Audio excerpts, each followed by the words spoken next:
Au nom du Père et du Fils et du Saint-Esprit, ainsi soit-il.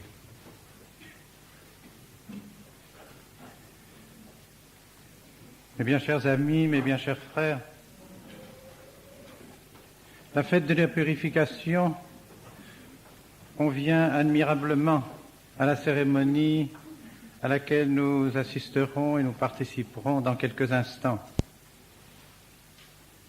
En effet, comme l'enfant Jésus se présentant au temple,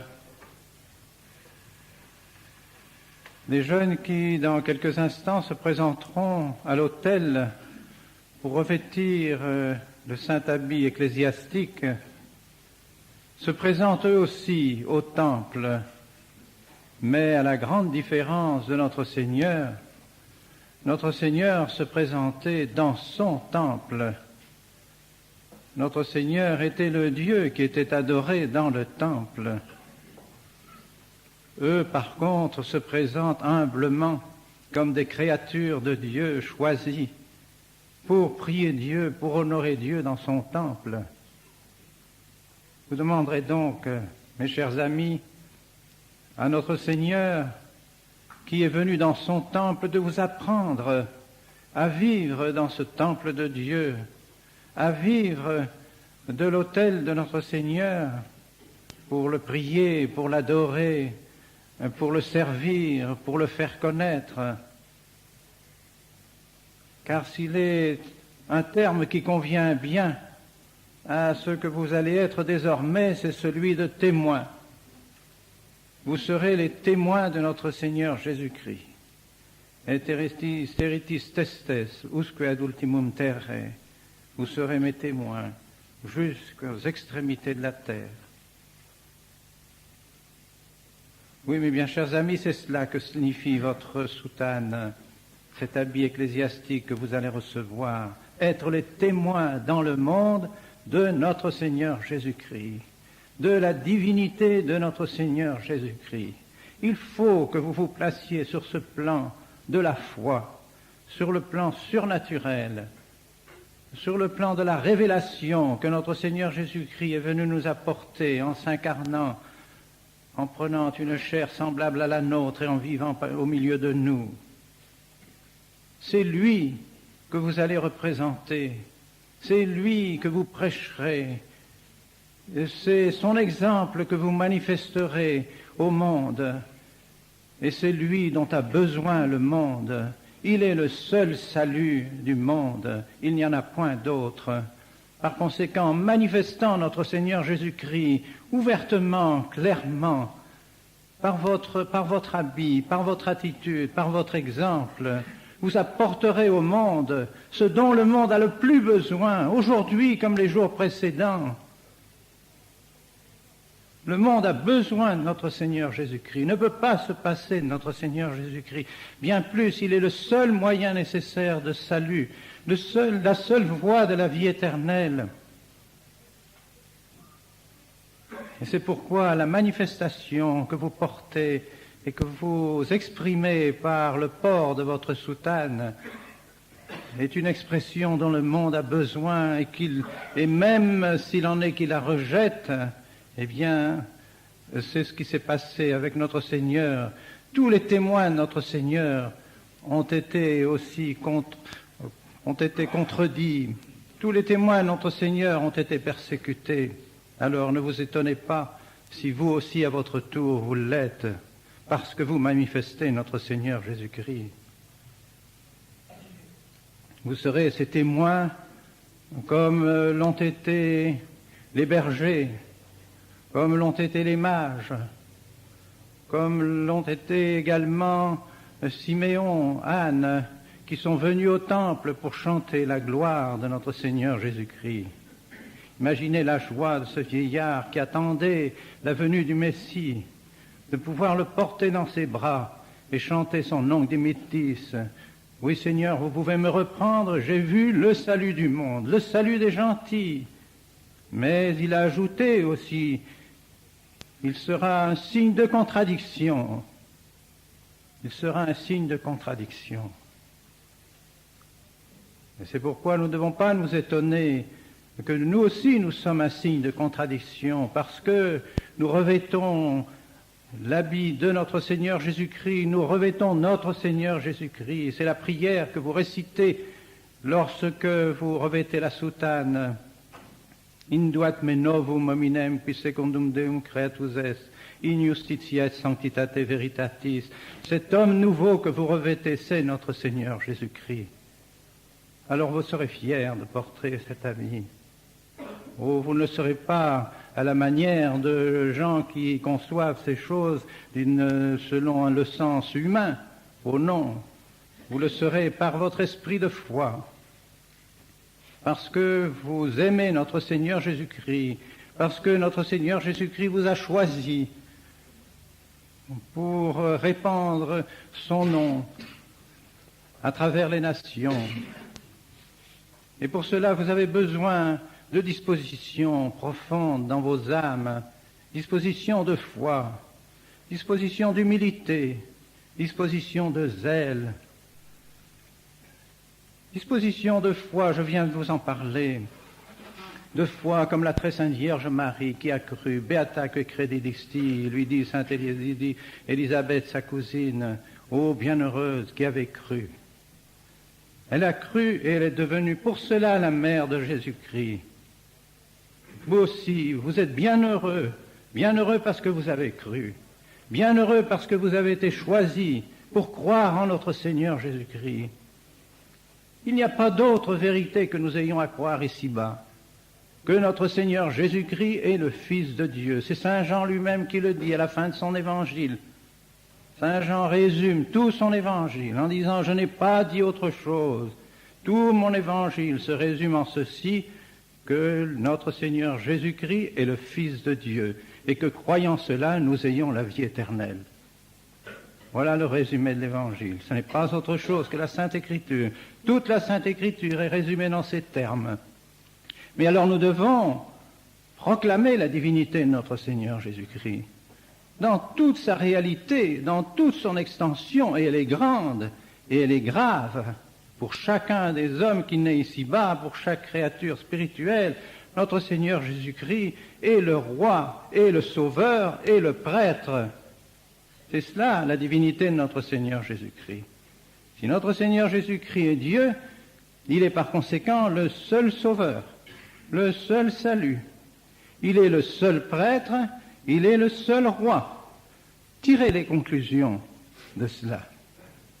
Et vous verrez comme elles sont importantes. Si nous croyons que notre Seigneur Jésus-Christ est le seul salut, alors nous devons tous être missionnaires. D'abord nous sauver nous-mêmes, en recevant notre Seigneur Jésus-Christ en nous, en l'adorant, en le reconnaissant comme notre maître, comme notre salut. Mais aussi, s'il est vrai qu'aucun homme ici-bas ne peut se sauver sans le nom de notre Seigneur Jésus-Christ, qu'il n'y a pas d'autre nom donné ici-bas pour le salut des âmes, alors nous devons tous être missionnaires.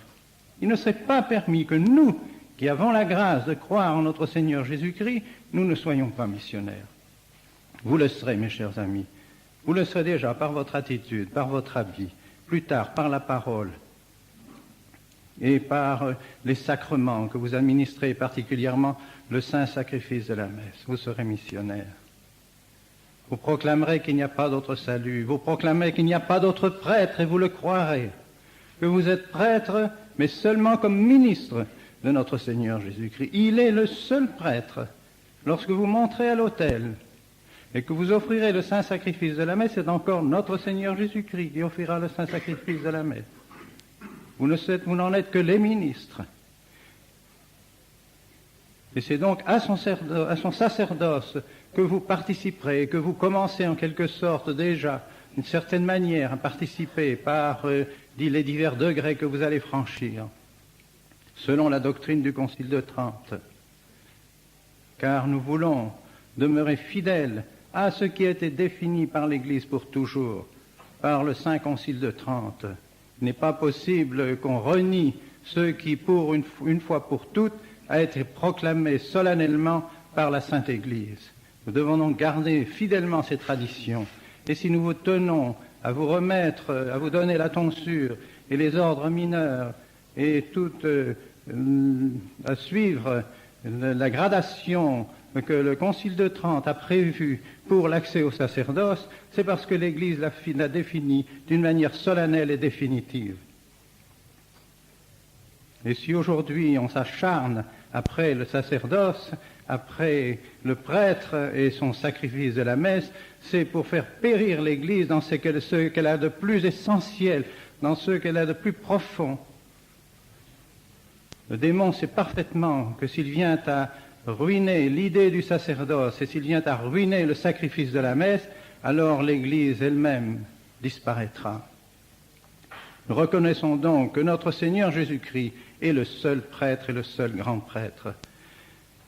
Et vous reconnaîtrez aussi qu'il est votre roi, roi de vos âmes, roi de vos personnes, roi aussi dans vos familles, roi de toute la cité. C'est cela que vous prêcherez, le règne de notre Seigneur Jésus-Christ, le règne dans toutes les âmes, dans tous les individus, toutes les familles et toutes les sociétés. Notre Seigneur nous l'a demandé dans sa prière, dans son Notre Père, que votre règne arrive, que votre volonté soit faite sur la terre comme au ciel, que votre règne arrive, que votre volonté soit faite sur la terre comme au ciel. Imaginez le royaume de Dieu au ciel, ce qu'il est, et concevez qu'il doit être ici-bas ce qu'il est au ciel. Voilà notre idéal, voilà ce que nous devons poursuivre. Quand bien même nous nous trouvons dans des situations qui semblent être impossibles pour le règne de notre Seigneur, il n'y a rien d'impossible à Dieu. Dieu est tout-puissant. Il attend précisément que nous soumettions notre volonté à sa divine toute-puissance afin d'opérer des merveilles et de rendre son règne social effectif ici-bas. Ainsi, vous aurez la foi en notre Seigneur Jésus-Christ et vous la proclamerez, mais vous le ferez avec humilité. Cette vérité ne vous appartient pas. Quid possumus contra veritatem, dit saint Paul. Qu'est-ce que nous pouvons contre la vérité? La vérité est la vérité, nous ne pouvons rien. Elle n'est pas à nous, elle ne nous appartient pas, ce n'est pas vous qui l'avez faite. Même si vous venez l'étudier ici, même si vous venez scruter les livres des Écritures, scruter les livres de philosophie et de théologie, vous ne pouvez pas dire pour autant que cette vérité vous appartient. Cette vérité, c'est Dieu. Vous ne pouvez que la transmettre, la connaître, la transmettre, et l'aimer de toute votre âme, de tout votre cœur. Et par conséquent, savoir que vous, ne vous appartenant pas, vous devez la proclamer, certes, mais non pas comme si vous en étiez les maîtres. Et par conséquent, en toute humilité. C'est ainsi également que la très sainte Vierge a été choisie à cause de son humilité. Et respexit humilitatem meam, a dit la très sainte Vierge. Le Seigneur a regardé mon humilité et c'est pourquoi elle a été la mère de Dieu. Alors, dans le message, dans la manière dont vous porterez ce message de la divinité de notre Seigneur Jésus-Christ, vous le ferez dans l'humilité, dans la douceur, dans la simplicité et dans la fermeté. Fermeté parce que, précisément, encore une fois, cette vérité ne nous appartient pas, nous ne pouvons pas changer la vérité. Elle est ce qu'elle est. Elle est ce que notre Seigneur Jésus-Christ nous a donné par la Sainte Révélation.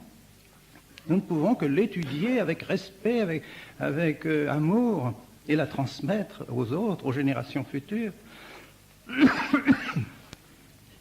Foi, humilité et zèle. Vous aurez aussi comme disposition le zèle. Mais le zèle d'abord, zèle d'abord pour le bon Dieu. Ne soyez pas de ces activistes qui ne pensent qu'à l'apostolat d'une manière humaine, active, je dirais. Mais songez à que votre apostolat est premièrement et avant tout un apostolat de la prière. L'apôtre doit d'abord se mettre à genoux. Il faut d'abord prier, il faut honorer le Seigneur dont nous voulons prêcher. Il faut manifester notre foi et notre adoration envers ce Dieu que nous prêchons. La prière est la grande prière, la seule grande prière, c'est le saint sacrifice de la messe. Et c'est cela qui sera le cœur de votre apostolat. Vous ne pourrez rien comprendre à votre apostolat si vous ne comprenez pas ce qu'est le sacrifice de la messe. Parce que le saint sacrifice de la messe est la grande prière de notre Seigneur.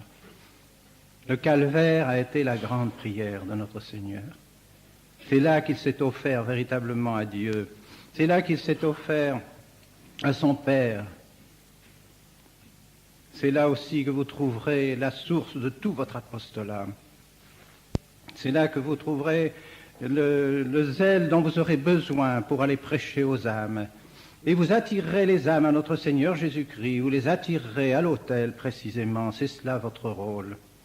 Alors ne séparez jamais, jamais, dans votre apostolat, dans votre pensée apostolique, ne séparez jamais la prière de votre apostolat. Ne croyez pas que vous ferez un apostolat efficace si vous ne pensez qu'à parcourir les routes qui vous seront tracées, aller visiter les âmes qui vous attendent, si vous n'avez pas d'abord prié. Et si vous ne manifestez pas votre prière, que les gens sentent et voient et constatent que le prêtre est d'abord et avant tout l'homme du sacrifice de la messe, l'homme de la prière. Ceci est capital. C'est cela, quand cela consistera d'abord votre zèle. Prenez garde de vous laisser tenter par cet apostolat de l'action qui finit par tuer l'esprit de prière et qui finit par empêcher l'esprit de prière et alors qui ruine votre apostolat. Voilà, mes chers amis, ce que vous serez avec la grâce de Dieu. Nous allons prier pour cela au cours de cette cérémonie. Tous ceux qui sont venus ici, et particulièrement, je pense aussi à vos chers professeurs qui sont là, qui se penchent sur vous tous les jours pour vous former, pour vous donner cette doctrine. Combien ils sont heureux de vous voir monter à l'autel. Et tous ceux, amis, parents, qui sont venus également, sont heureux de participer à cette cérémonie, de vous voir revêtir cette soutane et qui ainsi vous donne l'image de notre Seigneur Jésus-Christ et qui fait de vous vraiment des lieutenants de notre Seigneur Jésus-Christ. Ils seront fiers de vous et ils prieront de tout cœur avec nous afin que, par l'intercession de la très sainte Vierge Marie, vous receviez les grâces dont vous avez besoin. Au nom du Père et du Fils et du Saint-Esprit, ainsi soit-il.